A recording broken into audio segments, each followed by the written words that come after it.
Hey y'all, welcome to Teensy Vintage. This is Teresa.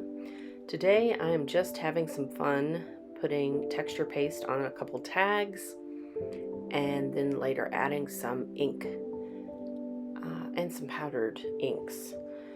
So here I'm using one of my plastic artist tools to just scrape some of the texture paste through the stencil. These stencils are Finnabair stencils from Primo Marketing. They're really thick, so they're only really good for using texture paste. I think you could probably use paint in them, but I tried using ink and it's just too thick for the ink and the sponge to go through.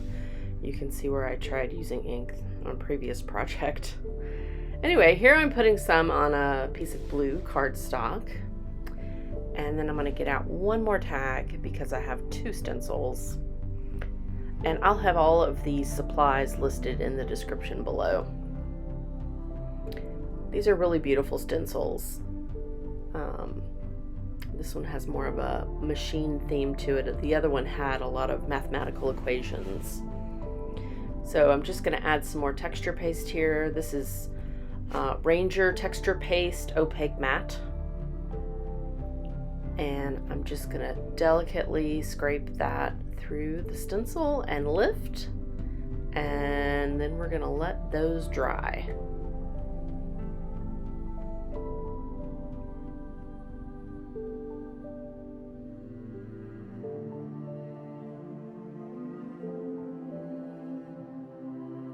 Okay, now we're back. Our texture paste has dried.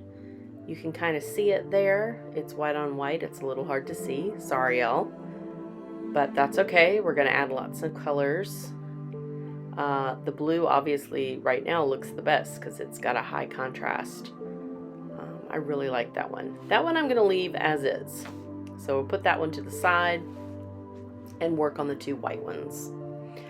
I've put down a couple paper towels because I'm going to be using a lot of spray inks here. These are Dylusions inks. And I'm just going to spray them around and use my water sprayer to add water to make them drippy. However, this paper is super absorbent.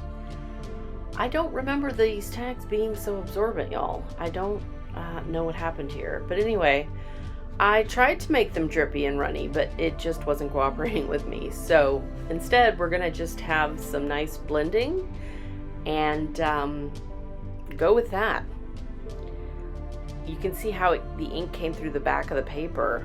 I was kind of disappointed. Maybe my previous encounters with the texture paste and paper have been on a different paper, but I don't know. Now I've gotten out a Lindy's ink. This one has got some mica powder in it, so you've got to shake it really well to make sure that you get the little shiny parts of the spray on there. And again, not a whole lot of drippiness going on, but that's okay. Now I'm looking for a Magicals shaker. This is also from Lindy's, and I'm just gonna, shake it on in a couple spots and activate it with water. Again, trying to get some drips. Sometimes the effect you want is not the effect you get, y'all, but that's okay. Again, gonna dry it, make sure everything is good to go, and then I have also got some Ken Oliver Metallic Rose ink. It's called Liquid Metals. This is another one you want to shake really well because the metal aspect to this ink will, sink to the bottom of the bottle. Again, it didn't really want to move. So I've just got some pink spots here and there. And I'm just going to go with it. This is the benefit of playing with your materials and your supplies so you know how they work and can see what they do. And sometimes it turns out you think that they're going to act a certain way and they don't. So that's all right. I'm still pretty happy with the way these turned out. This one's really nice and shimmery. The other one is very bright and cheerful. So on the one on the right, I'm going to use some acrylic paint in white to kind of highlight the texture. Remember, we've got some mathematical equations here, and I'm just using the tip of my finger to kind of lightly run over the top of the texture paste. And that is going to bring it out so that you'll be able to see it. I'm also smudging a little bit of it into the inked places as well.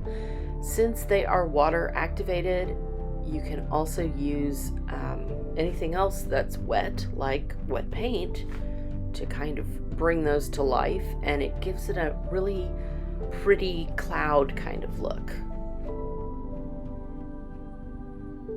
Also, painting with your fingers is just so much fun.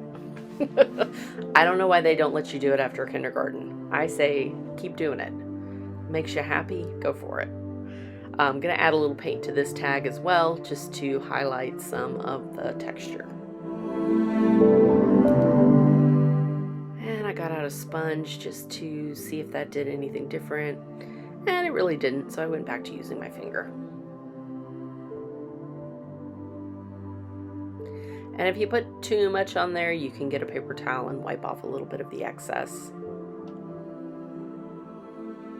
Remember, we're not going for perfection here. We're going for playful, fun, and colorful. And these are definitely colorful. Well, thanks for watching, y'all. I really appreciate it. We'll look forward to seeing you next time.